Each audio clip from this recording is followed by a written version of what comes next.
Controversy over the rewriting of textbooks in Rajasthan. First, the title The Great was removed from Akbar's name. Then Nehru was nearly erased from the Class 8 textbook.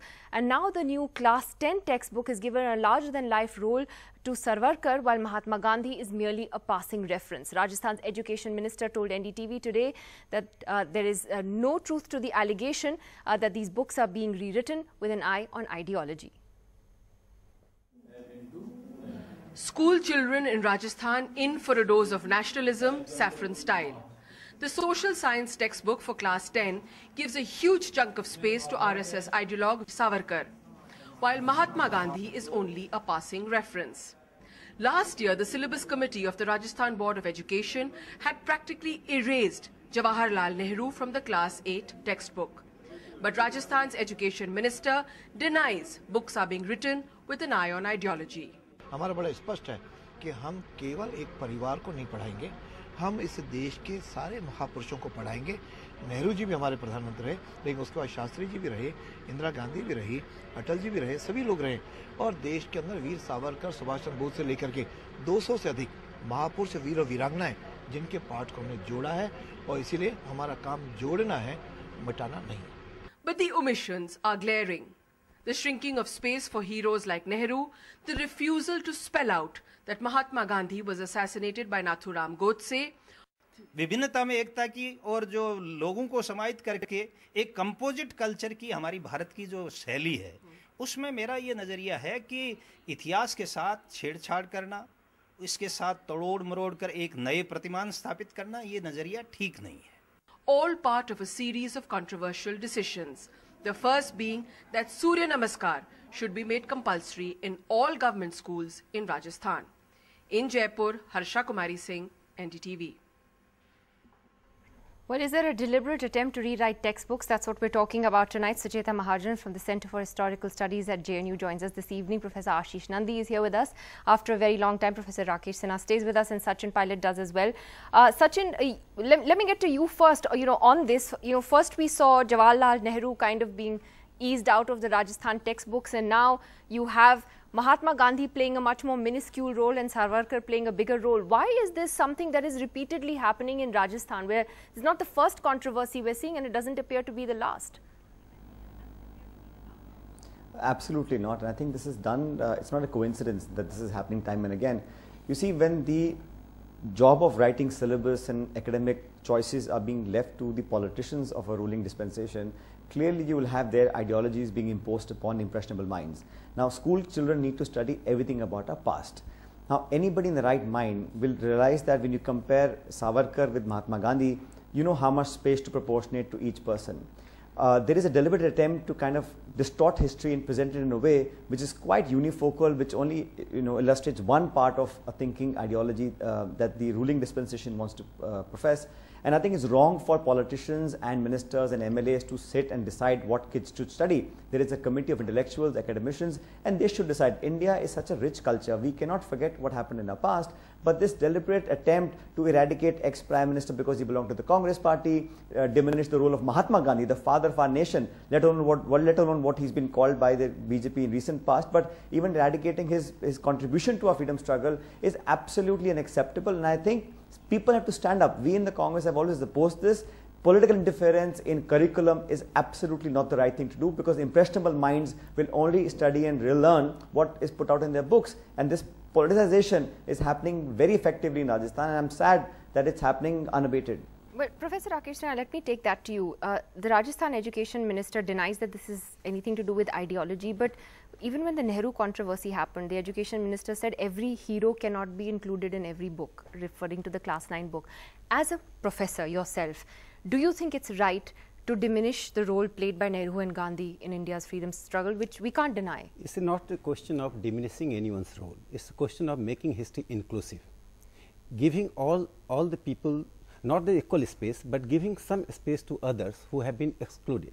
I am taking certain names. I don't know how many people have read the textbook, the new textbook published by Rajasthan government. Just see, Khudiram Bose, he was not in the textbook. Mangal Pandey was not in the textbook. you are just talking about Pandit Deen Dayal Upadhyay and Savarkar. If you have such a contempt for Savarkar, then you have to remove the portrait of Savarkar from India's parliament. His portrait is there. It is not that Savarkar is dominating. Nehru has been appearing 15 times in the syllabus. 15 times. We are not writing the history of a dynasty. We have Subhash Chandra Bose. We have other heroes. Bhagat Singh. They all were missing. Rana Pratap was missing from the Rajasthan textbook. Rana Pratap has a special significance for Rajasthan. I am not saying that others should be excluded. It is a question of inclusion. And I agree with Sachin Pilot that it should be academician's job. I am reminding him the Congress government on 30th April 1999, the committee removed Deen Dayal Upadhyay from the textbook. Who were in the committee? The bureaucrats and politicians. So first practice, then preach. It's not Devnani is an educationist. He is doing wonderful job in Rajasthan, and I think that is a benchmark. The Rajasthan's history book are the benchmark in the country. I understand what you're saying about including other figures from history, and completely agree with that. But can you sort of, you know, is Savarkar here and Mahatma Gandhi here? Is there a comparison? Nidhi, have you read the textbook? Well, my colleague has. I don't know. So she says, but I have all the copies of text. I mean, it's a very passing reference. No, I have read the entire textbook. Mahatma Gandhi has not been shrinked. He has been given a space, legitimate space as a father of the nation. His role in the freedom movement. Pandit Nehru has been given the space. His role in the freedom movement. After that, as a first Prime Minister of India, about the Panch Seal, there is a elaboration about the how he played the role at the international politics. So it's not a question of shrinking. It's a question of inclusion of others, and they are distressed by the inclusion of Deen Dayal Upadhyay or Dr. Hedgewar. Hedgewar is not included, but if Dr. Hedgewar is included, they would be distressed. I think I am giving one instance. Okay, let me ask, just give me 30 seconds. During the first NDA regime, there was a news because I wrote a book on Dr. Hedgewar and that was published. But there was not news. The same government, NDA government, published autobiography of EMS Namboodiripad.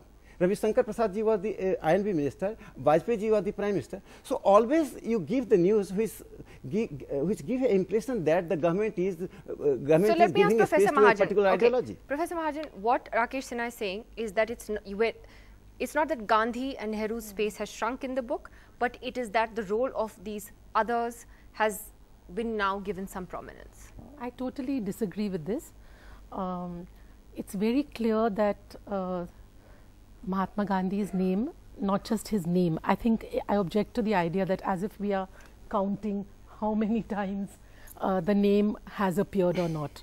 It's very clear that when it comes to the chapters on where the non-cooperation movement, civil disobedience movement, 42 movement, the main movements associated with Gandhi, it's very clear that Gandhi is almost mentioned as almost like a footnote there.